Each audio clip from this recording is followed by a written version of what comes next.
لە درێژەی کار و سەڵاشەکاندا ئەنجومەنی سۆرانی کۆمەڵی ئیسلامی کوردستان هەرسانی بە ئەمجاندانی کۆڕێکی تایبەت بۆ برایان خوشکانمان لە سنووری ئەنجومەن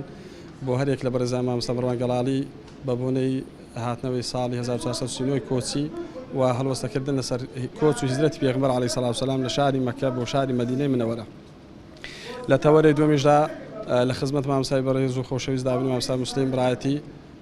بۆ بەرچاوڕوونی زیاتری برایان خوشکانمان لەسەر پرسە سیاسەکانی هەرێمی کوردستان و دید و تێڕوانی و هەڵوێستەکانی کۆمەڵی ئیسلامی لەو بارەوەدا و پاشانیش برایان خوشکان بە تێبین و سەرنج و پێشنیاری کۆڕەکەیان دەوڵەمەند کرد.